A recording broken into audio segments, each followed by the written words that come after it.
Halo sahabat, kembali lagi di channel Novel Audio. Jadi di video kali ini saya akan kembali melanjutkan cerita Duda Ting Ting episode 42. Jadi begini rasanya menetapkan hati seumur hidup pada seseorang yang dipercaya. Frisia merasakannya. Ada sesak sekaligus bahagia yang tidak bisa dijabarkan. Menjelang menikah, tidak ada satupun keraguan yang muncul di hatinya, entah di benak Leo. Yang pasti desas-desus tentang banyaknya cobaan dan godaan menjelang menikah tidak ia rasakan. Bukan ragu, dari hari ke hari malah makin yakin. Semua memang begitu cepat. Hanya beberapa orang yang hadir karena resepsi baru akan diadakan saat Frisia libur semester, 2 bulan lagi. Frisia tidak bisa menunggu. Sedangkan Leo memilih mengiyakan. Katanya pun tidak tega membiarkan Frisia kelelahan mengurus pernikahan besar di tengah kuliah yang sedang padat-padatnya. Selepas akad pun hanya tersisa beberapa orang dari masing-masing keluarga serta teman-teman Frisia dan Leo. Frisia tidak berusaha menyembunyikan statusnya, tapi tidak juga mengumbar bahwa ia telah menikah. Gak nyangka kamu sudah menikah, Fris. Pelukan Bu Mala terasa hangat. Frisia tersenyum. Makasih ya Bu, udah jagain aku. Bu Mala mengangguk-angguk. Pasti ibu kehilangan anaknya nurut banget nih. Lihat. Mengeluarkan sebuah blok not dari tas, Bu Mala memamerkan pada Frisia. Catatan kesalahan kamu paling sedikit di antara anak-anak lain. Ibu sampai bingung kalau kakakmu tanya gimana kamu di asrama. Paling nurut, patuh, nggak membantah. Selama 1 tahun ini, kamu telat pulang tanpa izin cuma sekali. Makan mie instan nggak lebih dari 1 kali seminggu. Nggak ribut antara anak-anak lain. Nggak suka dugem, nggak main malam, nggak gonta-ganti bawa pacar. Nggak membantah kalau dapat hukuman. Nggak protes waktu ibu nasihatin. Duh, ibu beneran gagal move on tiap lihat kamar kamu sudah kosong. Frisia terkekeh, air matanya sudah menggenang. Ia kembali memeluk Bu Mala dengan erat. Sudah, jangan menangis. Nanti makeup kamu luntur. Bu Mala sibuk menempelkan tisu ke wajah Frisia dengan pelan untuk menghapus air mata Frisia tanpa merusak dandanannya. Frisia kembali terkekeh. Di rumah kakaknya masih penuh orang. Beberapa sudah mengambil hidangan dan duduk di sofa ruang tamu. Keluarganya dan keluarga Leo terlihat seragam. Tatapan Frisia tertuju pada Leo yang masih berbincang di tengah keluarga. Laki-laki itu pakai kemeja batik yang secorak dengan rok yang sedang Frisia pakai. Mirip acara pertunangan sih, saking sederhananya. Tapi untunglah Leo tidak menolak ide Frisia. Dengan syarat mau diadakan resepsi selepas waktu kuliah. Frisia senggang karena ia tidak mau mengambil cuti semester.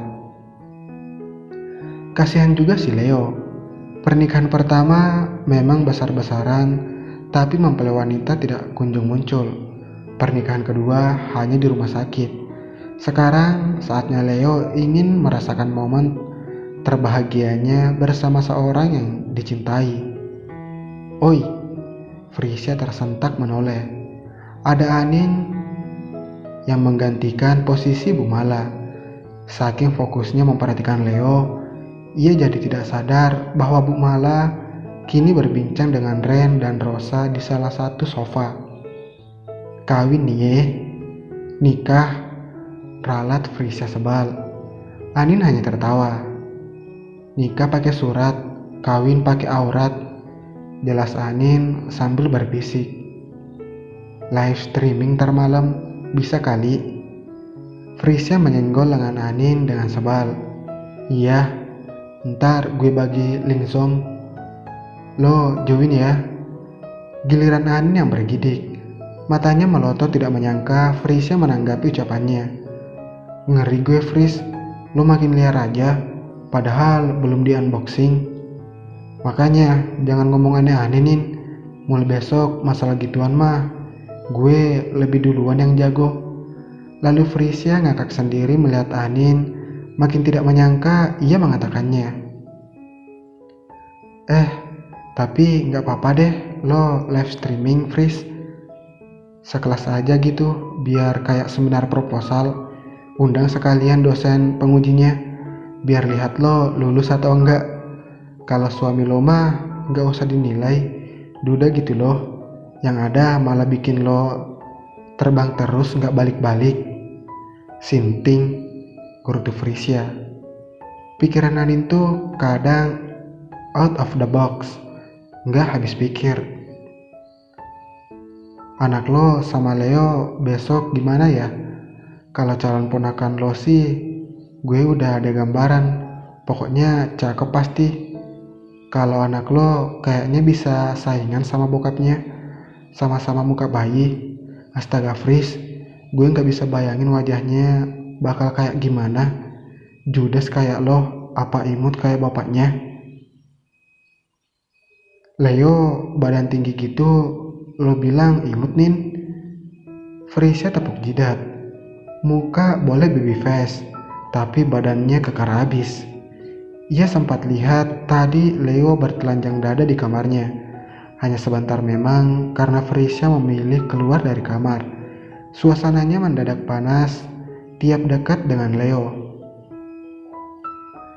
Dan keduanya berbicara tidak jelas lainnya. Teman Frisia yang diundang memang hanya Anin.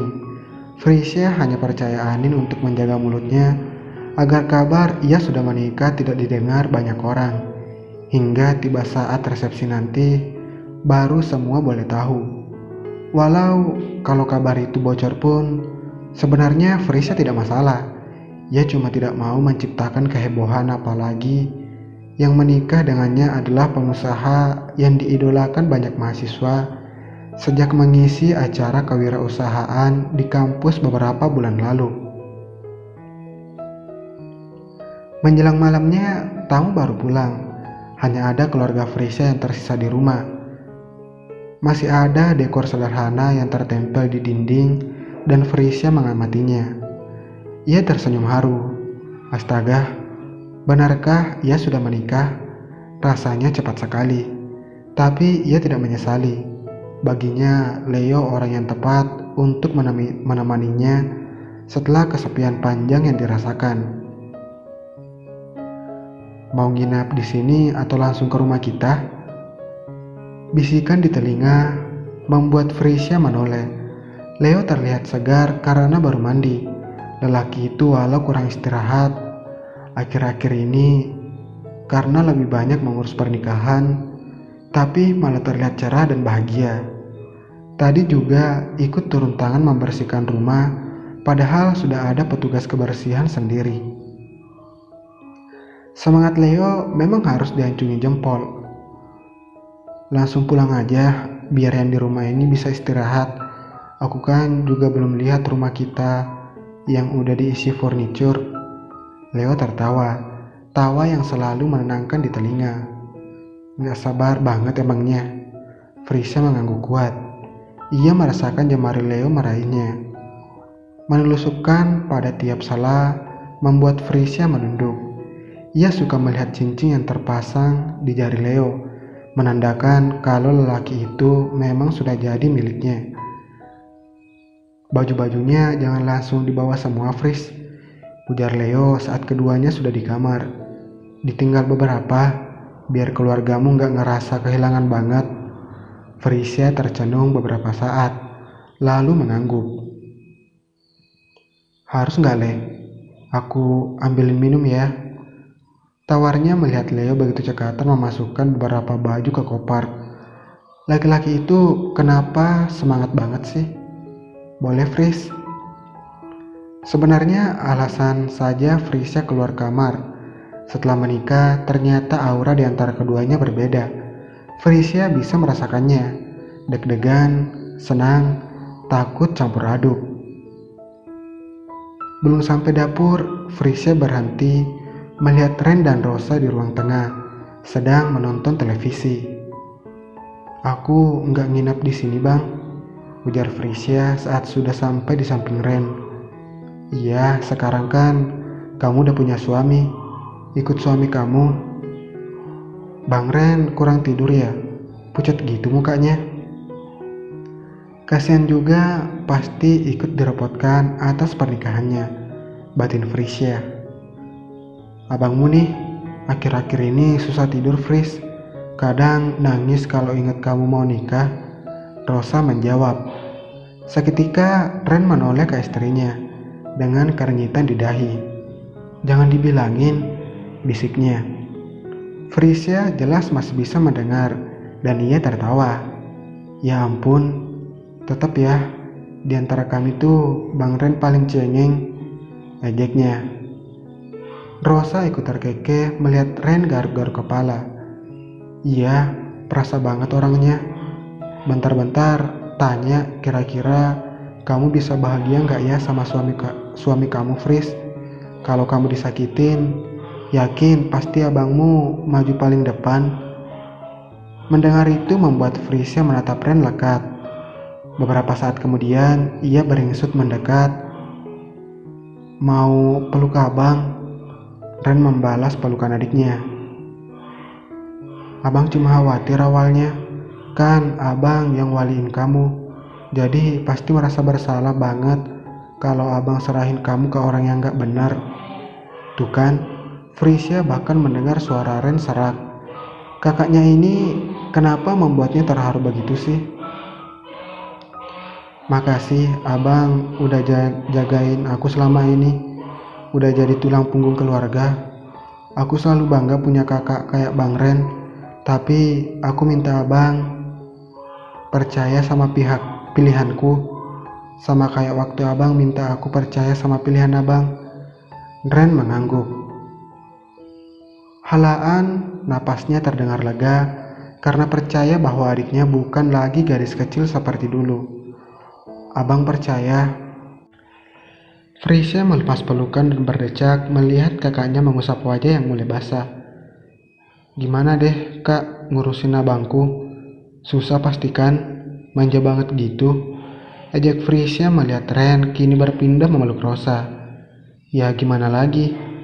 Jawab Rosa seolah pasrah.